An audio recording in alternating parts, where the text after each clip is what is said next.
Welcome to our channel life with Iman. क्या हाल चाल है सबके। उम्मीद है सब खैर खैरियत से और मज़े से लाइफ गुजार रहे होंगे। आज मैं आपके लिए जो रेसिपी लेकर आई हूँ ना, वो इतनी मज़ेदार है कि आप वाकई में अपनी उंगलियाँ चाटते रह जाएंगे। बहुत ही मज़ेदार क्रीमी मटन, वाइट कौरमा कह लें आप इसको, क्रीमी मटन कह लें, मटन मखनी कह लें, लेकिन ये वाकई बहुत बहुत टेस्टी बनता है। बहुत शानदार टेस्ट इसका होता है। आप किसी भी दावत में इसको ट्राई कर सकते हैं। चलें बिस्मिल्लाहिर्रहमानिर्रहीम इसके इंग्रेडिएंट्स की तरफ चलते हैं। मटन मैंने 2 kg लिया और प्याज मैंने 3 मीडियम लिए और इनको स्लाइसिस में काट लिया।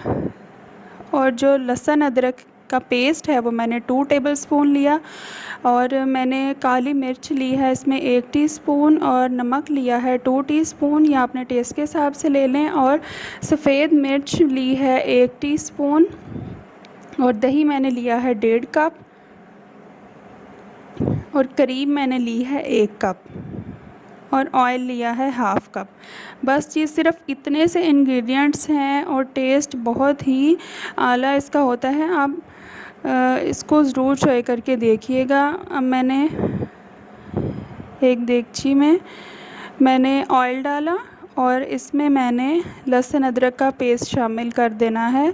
अगर आप इसको 1 kg मटन के साथ बनाना चाहते हैं तो आप इसकी क्वांटिटी को हाफ़ कर लें। मैंने इसके अंदर लहसुन अदरक का पेस्ट डालना है और उसको फ्राई करना है। इसको इतना फ्राई करना है, अब हम इसको फ्राई कर लेंगे और इसको इतना फ्राई करना है कि इसका कलर जो है वो डार्क ब्राउन हो जाए।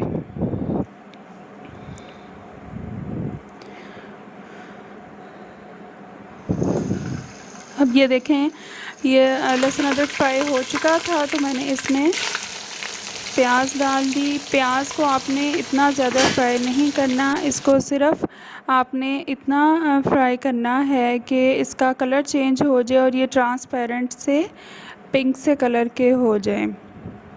बहुत ही इजी और क्विक तैयार होने वाली है और दावत वगैरह में बनाएं तो एक डिफरेंट टेस्ट भी ये देती है।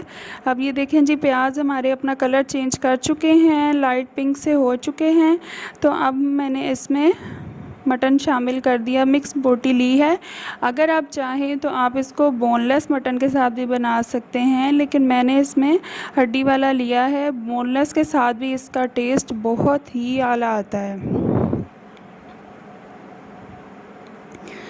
अब हम इसको थोड़ा सा भूनेंगे, थोड़ा सा इतना करेंगे कि इसका कलर चेंज हो जाए। ये देखिए जी, अब इसका कलर वाइट सा हो चुका है, इसकी रेडनेस ख़त्म हो चुकी है।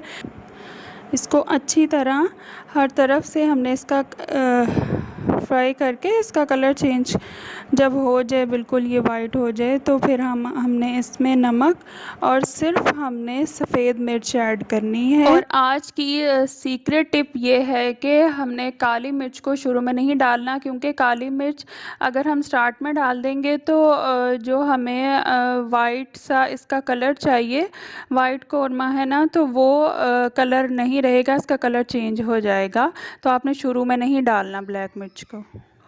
और बस हमने इसमें 2 कप पानी डाल के तो इसको हमने ढक के पकने के लिए 1 घंटा या पौना घंटा, जितना भी इसको पकने में लगेगा, हमने इसको नरम होने तक, अच्छी तरह गलने तक हमने इसको कवर करके रख देना है। मेरे बच्चों की ये मोस्ट फेवरेट 2 डिशेस में से एक है। एक उनको धुआं दही गोश्त मटन का बहुत पसंद है और एक ये मटन मखनी की वो बहुत फरमाइश करते हैं। धुआं दही गोश्त की रेसिपी आपको मेरे चैनल से मिल जाएगी। का पानी ऐड किया और उसको कवर करके रख दिया। 1 घंटे के बाद ये देखें, बिल्कुल ये अच्छी तरह गल चुका है, ज़बरदस्त सा।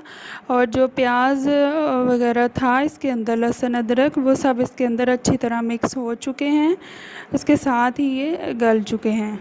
अब हम इसमें इस स्टेज पे दही ऐड करेंगे, जितना हमने 1.5 कप लिया था।